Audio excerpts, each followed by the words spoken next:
Welcome to Bracket Wars on UWW-TV. I'm Tegan Carter, and I'm joined by our debaters, Logan Waller and John Villarreal. For the next 15 minutes, we'll present our bracket for our picks based on the John Wick movie franchise, directed by Chad Stahelski. The way it works, debaters debate our picks based on our experiences, facts, and research to determine the champion of the bracket. Spoilers will be ahead, and so with that, you have been warned. Let's look at today's picks. Now we will jump to the first round of the semifinals. Take it away, John and Logan. All right, so I'm going with Chad's first movie, John Wick. It is a really good movie, and it's a great formation of what's to come with the next few movies. For example, introducing the underworld rules for assassins in New York City. It is a kind of a slow burn in the beginning, but it's well worth it. It sets an emotional premise. Jackson Spittle, for example, because the crew in this movie, first off, is amazing. But Jackson Spittle, who is John Wick's stunt double, he is the one that actually took the fall over the railing into the floor at the club scene. We have the Carfu end fight scene with the villain Viggo Tarasov. You have an amazing cast as well. It introduces Willem Dafoe as Marcus, John Leguizamo as Ariello, Ian McShane as Winston, and the late Lance Reddick as the hotel manager and the Sharon. What can I say? They all play a quintessential role into building this universe. It's a wonderful movie.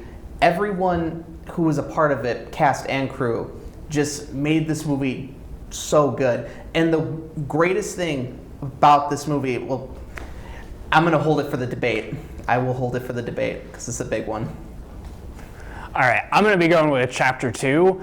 You have one thing that's already better about it than the first one right off the bat is the memorable scenes. You have the opening warehouse scene with with them fighting in cars and everything. Next, you have the catacombs. Then you have the streets in New York, which it captures some of the most famous spots around New York City.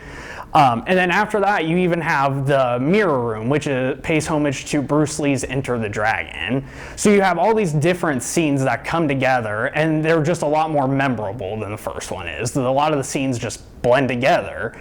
But with all that expansion, it also comes with the story. You have all these different continental hotels. You have assassins anywhere and everywhere, and that's one thing this movie likes to really pay attention to, is that at no point is John Wick ever safe throughout this movie, and it keeps you on your toes the whole time.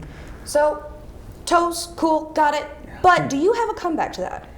My main comeback and sort of my main critique about the John Wick series is the fact that Keanu Reeves acting in John Wick 1 is superior to any movie in the franchise. And the one scene I point out is when John Wick's being hung by Viggo, and Viggo asks, "Are you coming back?" And John Wick, or I should say Keanu Reeves, has a monologue of saying that he doesn't know if he's coming back, but then, yes, he's coming back.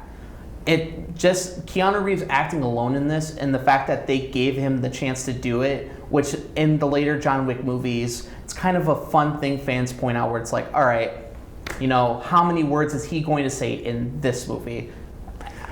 But as you said, the first one's also a bit of a slow burn. With the second one, you're thrown right into the action right off the bat. And if we're talking about acting, let's take a second and talk about Lawrence Fishburne being brought into the series.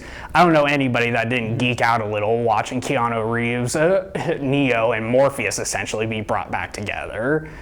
And as much as I like Neo and Morpheus, I'm a huge fan of that series, I'm gonna have to go with John Wick, the first one, because of the just overall emotional appeal. I couldn't handle it. So let's move on to round 2. All right, so my pick will be John Wick Chapter 3.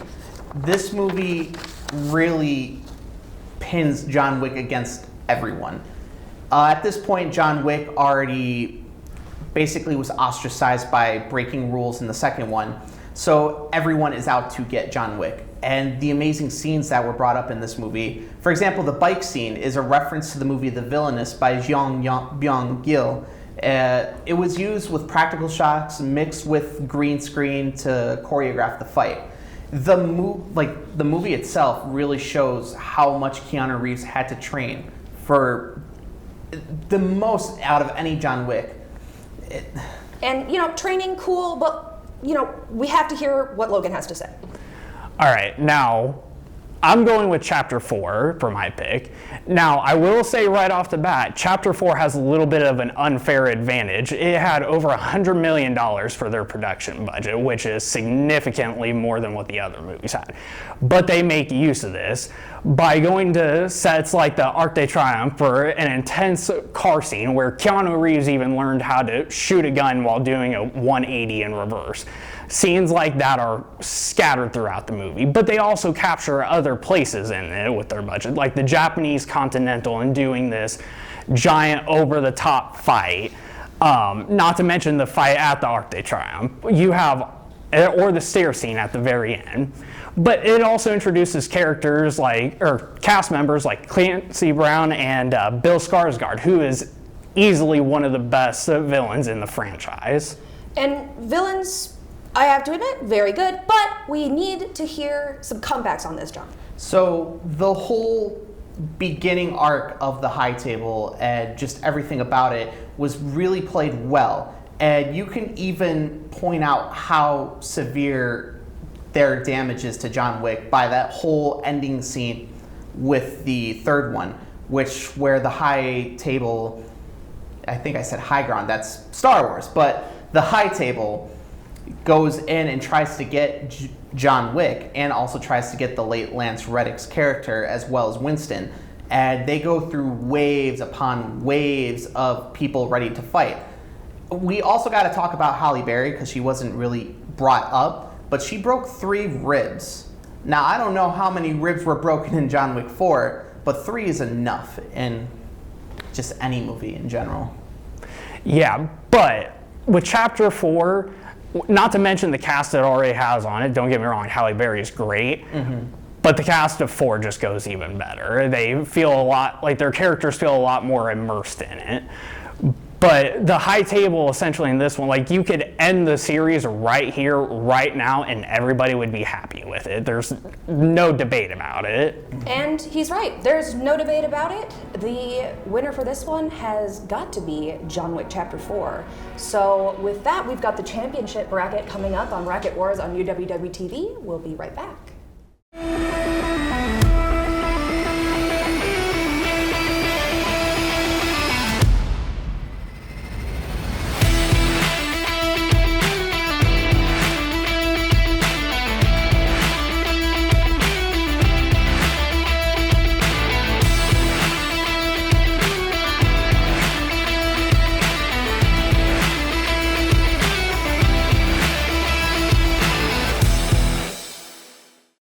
The Royal Purple, the best place for all the latest news around the community and campus of UW-Whitewater. Here you'll find all different types of weekly news stories, including sports, arts and rec, biz and tech, and even fun and interesting things like trendsetter columns and the tweet of the week. The Royal Purple has a full staff to handle all of your advertising and article needs. Ad managers and sales representatives can help you get your ad in seasonal print issues online at royalpurplenews.com and out on our social media platforms. Editors and journalists would love to write features about your organization and follow-ups about your important events. For more information on student employment opportunities, advertisement services, or anything news, contact the Royal Purple over at R.P@uww.edu or give us a call at 262-472-5100. Stop by our office and say hi on campus in McCutcheon Hall, room 113. For all of your local campus community news, check out the Royal Purple here at University of Wisconsin-Whitewater. Hello and welcome back to this edition of Bracket Wars on UWW-TV. I'm Tegan Carter and I'm joined by our debaters Logan Waller and John Villarreal. Let's take a look at the bracket results. Now back to John and Logan with the championship round. All right, so I'm sticking to my guns, pun very, very intended, with the first John Wick. The plot. We got to talk about the plot.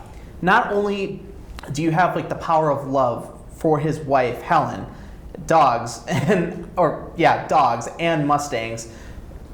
It's just such a weird building point to create such an emotionally driven action movie that again is one of my personal favorite action movies to be released in the last 10 years.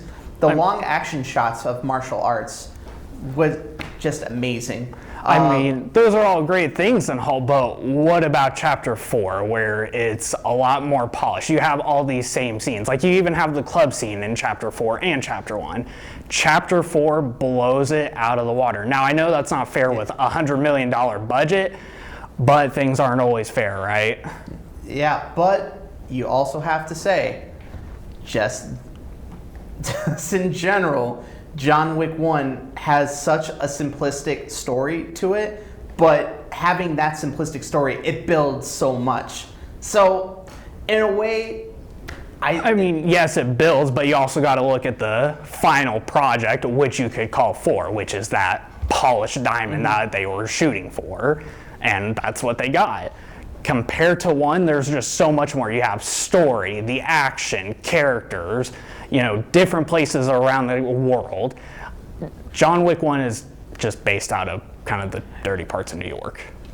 And I think, based on that, we can really tell that John Wick 4 took John Wick 1 and brought it to the top level. So we're gonna go with the winner being John Wick Chapter 4. And so here is the results.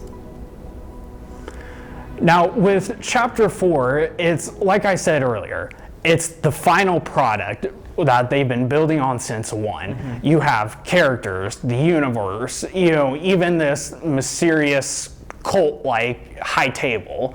You have all these different elements that the series could be done right now, but everybody still wants to know about it. Exactly. Plus, you have the amazing cast, including the late and great Lance Reddick. You also have side characters such as Clancy Brown and Bill Skarsgård, and they're both known for very different things, but they bring their own into these roles where it's like, I forget they're famous for these things, but they're so good regardless. And those exchange of words, man, between Kane and Wick. Those who cling to death live, and those who cling to life die. So with that will do it for this episode of Bracket Wars on UWW-TV, and we'll be back to talk about our next topic, the 2023 Oscar nominees for the Best Animated Short Film, and we'll see you then.